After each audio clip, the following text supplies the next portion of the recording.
బేతాళ కథలు ప్రజలు చదువు పట్టు వదలని విక్రమార్కుడు చెట్టు వద్దకు తిరిగి వెళ్ళి చెట్టుపై నుంచి శవాన్ని దించి భుజాన వేసుకొని ఎప్పటిలాగే మౌనంగా శ్మశానం కేసి నడవసాగాడు.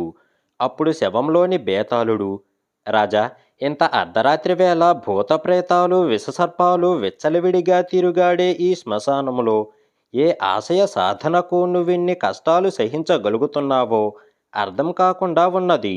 నువ్వెన్నుకున్న ఆశయం నీకు అత్యుత్తమమైనదిగా తోచుగాక, కానీ దాని సాధనకు ఎంచుకున్న మార్గం ఉత్తమమైనదో కాదో ఆలోచించావా? ఎందుకంటే ఒక్కొక్కసారి ఎంతో వివేకవంతులైన వాళ్ళు కూడా తమకు మేలు జరుగుతుందని భావించి కీడుకు దారితీసే నిర్ణయాలు చేయడం జరుగుతుంది. ఇందుకు ఉదాహరణగా జయచంద్రుడనే రాజు కథ చెబుతాను. శ్రమ తెలియకుండా విను అంటూ ఇలా చెప్పసాగాడు. మహేంద్రగిరిని ఏలే మహారాజు జయచంద్రుడు సకల శాస్త్రాలు చదివినవాడు. ఆయన ప్రజారంజకంగా రాజ్యపాలన చేస్తున్నాడు. ఒకసారి జయచంద్రుడు తన మంత్రి ధీరవర్మతో కలిసి మారువేషంలో నగర సంచారం చేస్తూ ఒక ఇంట్లో నుంచి ఏదో గొడవ వినబడి లోపలికి వెళ్ళాడు. ఆ ఇంట్లో గౌరీ అనే 10 ఏళ్ల పిల్లకు 4 రోజులుగా అనారోగ్యం. ఆ రోజు కనుమ పండుగ కావడంతో ఆమె చేత బలవంతంగా స్నానం చేయించారు. ఇప్పుడు ఆ పిల్లకు వాతం కమ్మింది. వైద్యుడు వచ్చి జరిగింది తెలుసుకొని ఇంటిల్లిపాదిని చేవాట్లు పెడుతున్నాడు. పిల్లదానికి ఆయువుంటే బ్రతుకుతుంది, లేకుంటే లేదు, అంతేకాని శాస్త్రం తప్పం. అందుకు మమ్మల్ని నిందించే మాటైతే నీ వైద్యం మాకక్కర్లేదు అంటున్నాడు ఆ ఇంటి పెద్ద. వైద్యుడు మారు మాట్లాడకుండా ఆ పిల్లకు వైద్యం చేసి, అదృష్టవశాత్తు గండం గడిచింది అని అన్నాడు. గండం గడవటానికి కారణం అదృష్టం కాదు, ఆచారాన్ని తప్పకుండా ఆచరించడం. అలాంటి వారిని దేవతలు దీవిస్తారు అన్నాడు ఆ ఇంటి పెద్ద. ఈ దృశ్యం కల్లారా చూసిన జయచంద్రుడికి మనసు పాడయింది. ఆయన అక్కడ నుంచి రాజమందిరానికి వెళ్ళాక మంత్రి ధీరవర్మతో, మంత్రివర్య, మన దేశంలోని ప్రజల్లో మూర్ఖత్వం బాగా ప్రబలినట్టు తోస్తున్నది. దీన్ని నివారించడం మన తక్షణ కర్తవ్యం. మీరేమంటారు అని అడిగాడు. మూఢాచారాలు మన ప్రజల్ని మూర్ఖుల్ని చేశాయి. వాటిని నిరసిస్తూ శాసనాలు చేస్తే మంచిది అని మంత్రి సలహా ఇచ్చాడు. జయచంద్రుడు ఆ ప్రకారం శాసనాలు చేశాడు. ఈ శాసనాలు ప్రజలకు నచ్చలేదు. సంప్రదాయాన్ని వ్యతిరేకిస్తున్నాడని వాళ్లకు కోపం వచ్చింది. వాళ్ళందరూ కలిసి వినాయకుడు అనేవాణ్ణి తమ ప్రతినిధిగా ఎన్నుకొని రాజు వద్దకు రాయబారిగా పంపారు. వినాయకుడు జయచంద్రుణ్ణి కలుసుకొని, ప్రభు, తరతరాలుగా పాటిస్తున్న మన సంప్రదాయాలను మీరు తప్పుపడుతున్నారు. ఇది ప్రజలలో ఎంతో కలవరం కలిగిస్తున్నది. మీరు వెంటనే శాసనాలను రద్దు చెయ్యకపోతే తిరుగుబాటు వస్తుంది అంటూ హెచ్చరించి వెళ్ళాడు. జయచంద్రుడికి కోపం వచ్చింది. ఆయన వినాయకుణ్ణి ఖైదు చెయ్యాలి అనుకున్నాడు. అప్పుడు ధీరవర్మ ఆయనను వారించి, ప్రభు, ఎండమామిలో నీరు తాగగలం కానీ మూర్ఖుణ్ణి ఎదిరించలేము. వినాయకుణ్ణి ఖైదు చేస్తే అతడు ప్రతినిధిగా ఉన్న ప్రజలందరినీ రెచ్చగొట్టినట్టు అవుతుంది. తిరుగుబాటు నిజంగానే వస్తుంది అని అన్నాడు. అయితే ప్రజల మూర్ఖత్వాన్ని భరించి ఊరుకోవడమేనా? అమాయకులు ప్రాణాపాయానికి గురవుతూ ఉంటే కళ్ళప్పగించి చూడటమేనా? ఈ దేశానికి ఏలికనై ఉండి నేనేమీ చెయ్యలేనా అన్నాడు జయచంద్రుడు. ధీరవర్మ ఏమీ జవాబు చెప్పకపోయేసరికి రాజు వినాయకుణ్ణి పిలిపించి, నా శాసనాల అమలును వాయిదా వేస్తున్నాను. నువ్వు శ్రద్ధగా చదువుకో. చదువు పూర్తయ్యాక కూడా నీకు శాసనాలు తప్పు అనిపిస్తే వాటిని తొలగిస్తాను, సరేనా అని అన్నాడు. వినాయకుడు దీనికి అంగీకరించాడు. 5 సంవత్సరాల పాటు ఎంతో శ్రద్ధగా చదువుకొని ఎన్నో విశేషాలు తెలుసుకొని రాజును చూడవచ్చాడు. ఇప్పుడు నువ్వేమంటావు అని ప్రశ్నించాడు జయచంద్రుడు. సంప్రదాయం పేరిట దేశమంతటా ఎన్నో మూఢాచారాలు ఏర్పడ్డాయి. వాటిని తొలగిస్తే తప్ప దేశం అభివృద్ధి మార్గంలో నడవదు అన్నాడు వినాయకుడు. ఆహా, తెలుసుకోవాల్సిన విషయమే తెలుసుకున్నావు. ఇక శాసనాలు అమలు జరిపే బాధ్యత నీది అన్నాడు జయచంద్రుడు సంతోషంగా. వాటిని అమలు జరపడం వల్ల నాకేం లాభం అన్నాడు వినాయకుడు. నీకు రాజుద్యోగం ఇస్తాను. నెలకు 1000 వరహాల జీతం ఏర్పాటు చేస్తాను అన్నాడు జయచంద్రుడు. ప్రభు, నేను ప్రజాప్రతినిధిని. నాకు 1000 వరహాల నెల జీతం. తమరు రాజు, అంటే తమరు ప్రజాప్రతినిధే కదా, మరి తమరి నెల జీతమెంత అని అడిగాడు వినాయకుడు. ఆ ప్రశ్న జయచంద్రుడికి కోపం తెప్పించింది. ఆయన తీవ్ర స్వరంతో, తరతరాలుగా మా పూర్వీకులు ఈ దేశాన్ని ఏలారు. నేను ఈ దేశానికి రాజును.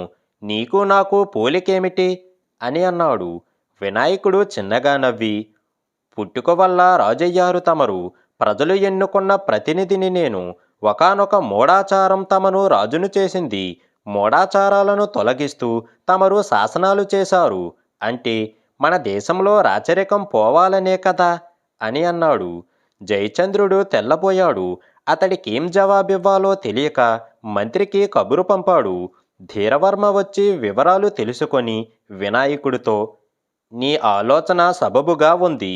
ఈ విషయంలో ప్రజాభిప్రాయం సేకరించు. అది నీకు అనుకూలంగా ఉంటే మహారాజు వానప్రస్థాశ్రమం స్వీకరించి నీకు సింహాసనం అప్పగిస్తారు. అయితే అంతకుముందు ఒక షరతు, మన దేశంలోని ప్రజలందరికీ నీకులాగే చదువు రావాలి అని అన్నాడు. అప్పుడు వినాయకుడు వెంటనే, ప్రజలందరికీ చదువంటే మాటలు కాదు, అది ఇప్పట్లో జరిగే పని కాదు. నేను నెలకు 1000 వరహాల జీతం మీద రాజోద్యోగం స్వీకరించడానికి నిర్ణయించుకున్నాను అని వెళ్ళిపోయాడు. ఇది చూసి జయచంద్రుడు ఆశ్చర్యపడి మంత్రితో, నువ్వు ఎలాంటి మంత్రం వేశావో తెలియడం లేదు, కానీ నేను రాజసింహాసనాన్ని విడిచిపెడతానని వినాయకుడికి ఎలా మాటిస్తున్నావా అని ఆశ్చర్యం మాత్రం నాకు కలిగింది అని అన్నాడు. దీనికి మంత్రి, ప్రభు, ప్రజల్లో చదువు లేనంతకాలం వాళ్ళు మూర్ఖులుగా ఉండిపోతారు. మూర్ఖులు మూఢాచారాలనే నమ్ముతారు. రాజవంశీకులే రాజ్యాన్ని ఏలాలని కోవడం కూడా వాటిలో ఒకటి. వినాయకుడు ఎన్ని చెప్పినా ప్రజలు అతన్ని రాజును చెయ్యరు. ఇది తెలిసే నేనతడికి అలా మాటిచ్చాను అని అన్నాడు. రాజు కొంచెం సేపు ఆలోచించి, మన దేశంలోని ప్రజలందరికీ చదువొస్తే అప్పుడు వారిలో అజ్ఞానాంధకారం తొలగిపోయి మూఢాచారాలు విడిచిపెడతారు. అప్పుడు వినాయకుడు రాజు కావచ్చు కదా, అతడు దానికి ఎందుకు సిద్ధపడలేదు అని అడిగాడు.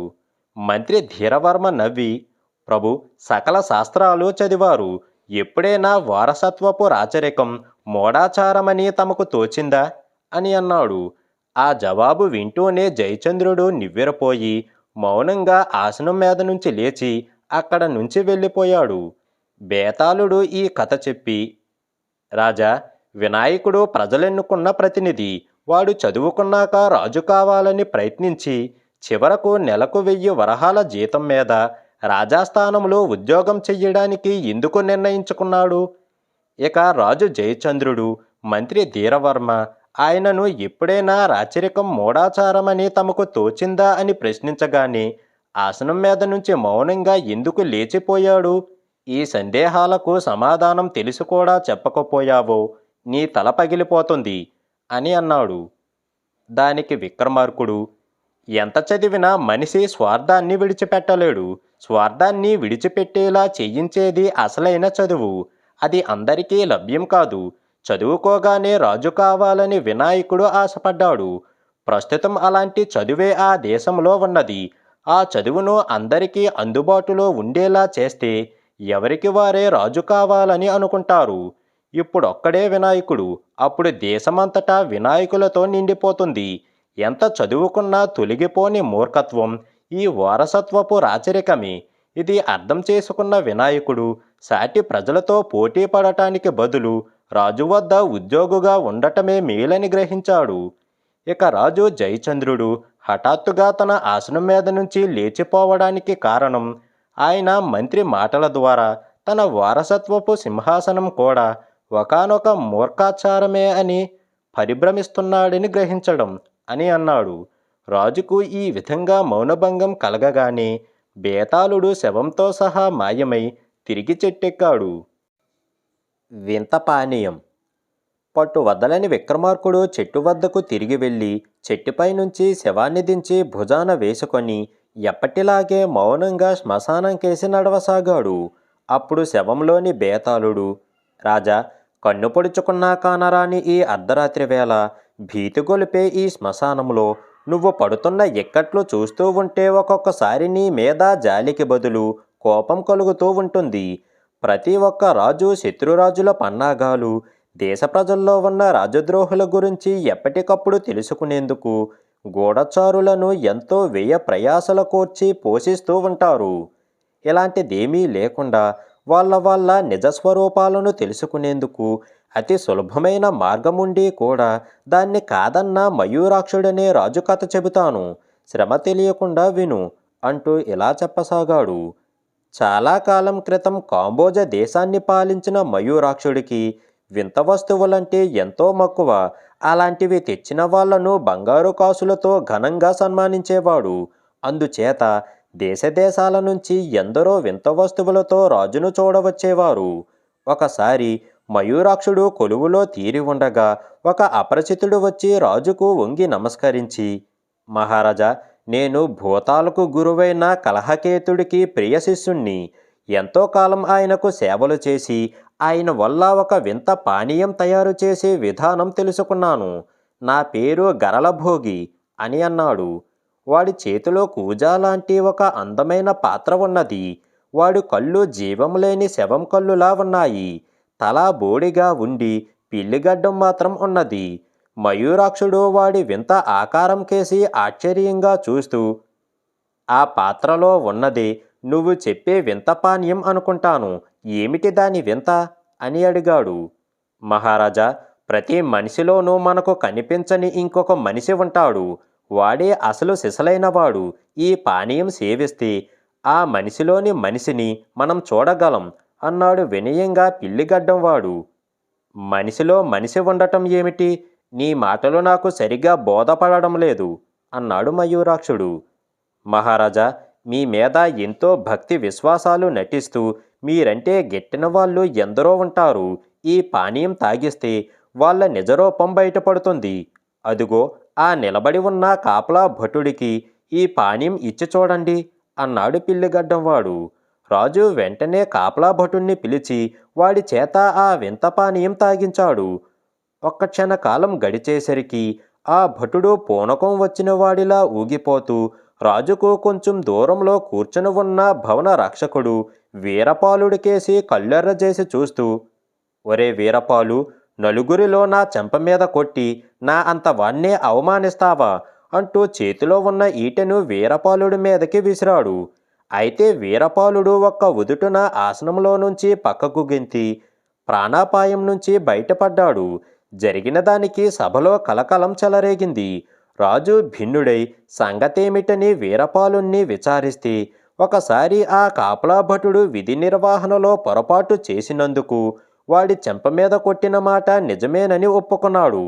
ఎప్పుడో జరిగిన చిన్న సంఘటనను మనసులో పెట్టుకొని భటుడు ఎంతకాలం వినయం నటిస్తున్నాడన్నమాట. రాజు ఆ భటుణ్ణి బంధించమని ఆజ్ఞాపించి, ఎన్నో వింతలు చూశాను, ఈ పానీయం అద్భుతం, అమోఘం అని పిల్లిగడ్డం వాడికి విడిది ఏర్పాటు చేశాడు.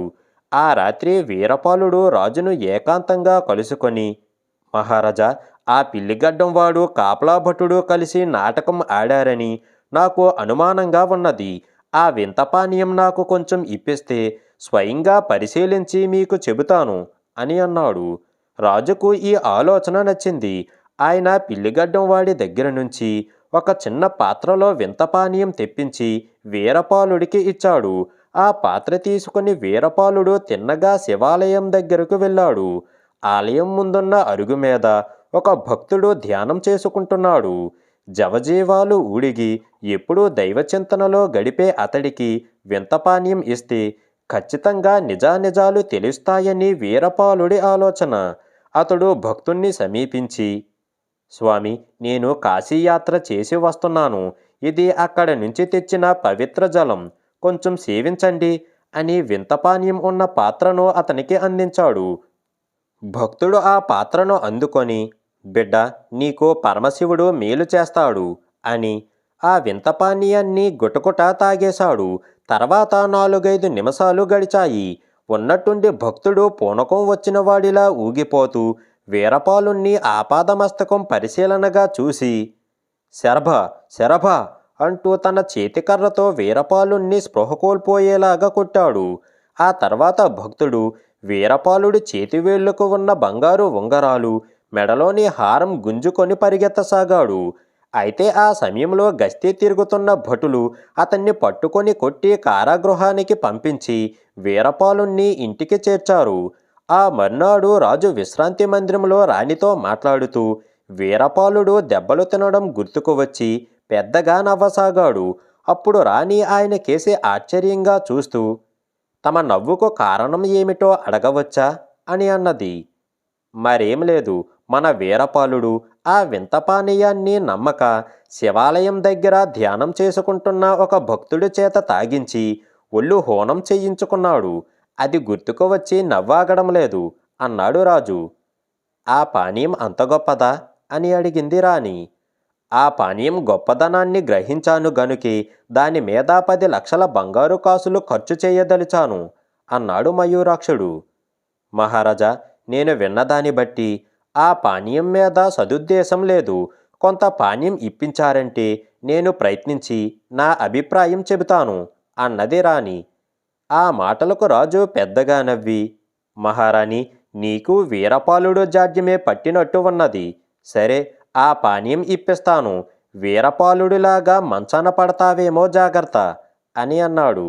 తర్వాత రాణి తన మందిరం చేరుకొని రాజు పంపించిన వింత పానీయాన్ని తన ప్రధాన చెలికత్తె సుభాషిణి చేత తాగించింది. తాగిన కొంతసేపటికి సుభాషిణి కోపంతో ఊగిపోతూ చరచరా వంటశాలకు వెళ్ళి వంటవాడితో, ఇదిగో, ఇది నా ఆజ్ఞ, తెలిసిందా? నిన్న మహారాణి తను చెప్పిన పారిజాతాలతో కాక మల్లెలతో తన పాన్పులను అలంకరించానని రుసరుసలాడింది. పారిజాతాలు దొరకనప్పుడు ఏం చెయ్యాలి? ఆమె కోపాన్ని నేను భరించలేను. ఆమెకు పంపే భోజనంలో విషం కలుపు అని ఆజ్ఞాపించింది. ఈ సంగతి వంటవాడి ద్వారా విన్న మహారాణి ఎక్కడలేని ఆశ్చర్యం కలిగింది.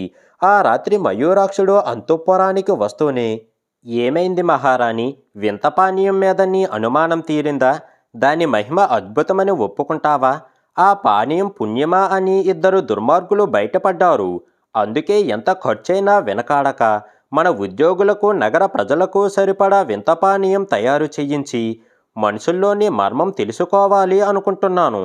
అప్పుడు మంచివాళ్లను వదిలి చెడ్డవాళ్లను శిక్షించి ప్రపంచ దేశాల్లో కాంబోజ నగరంలో మంచికి తప్ప చెడుకు చోటు లేదన్న కీర్తి గడించవచ్చు అన్నాడు గర్వంగా.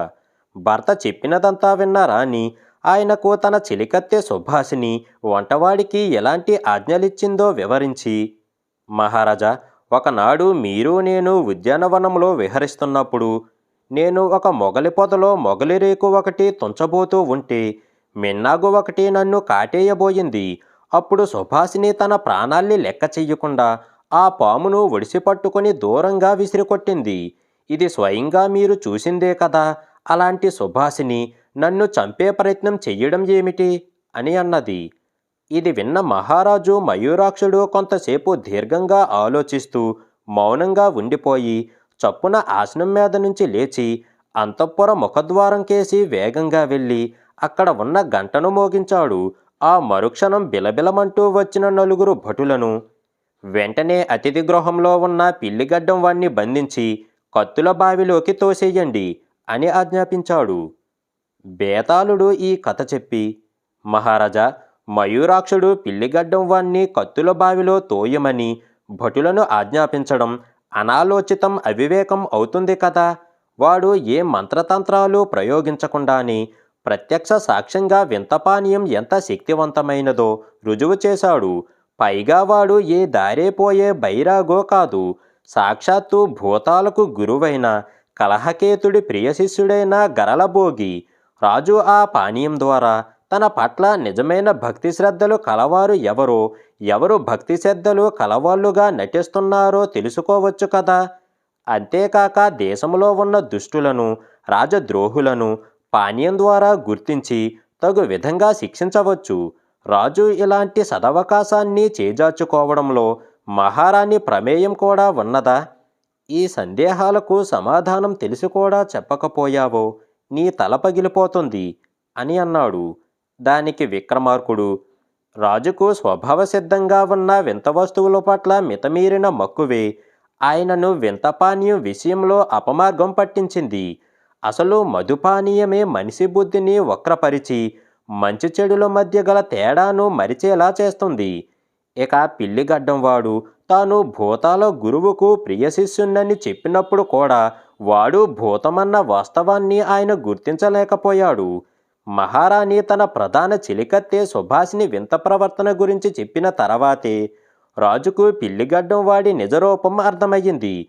వాడు తెచ్చిన వింత పానీయంలో ప్రతి మనిషిలోనూ నేర ప్రవృత్తిని ప్రేరేపించే దుష్ట లక్షణం తప్ప మంచి నుంచి చెడును వేరు చేసే గుణం లేదని ఆయన గుర్తించాడు. అందువల్లనే పిల్లిగడ్డం వాణ్ణి కత్తుల బావిలో తోయమని భటులను ఆజ్ఞాపించాడు. ఇది ఎంతో వివేకమైన నిర్ణయం అని అన్నాడు. రాజుకు ఈ విధంగా మౌనభంగం కలగగానే బేతాళుడు శవంతో సహా మాయమై తిరిగి చెట్టెక్కాడు.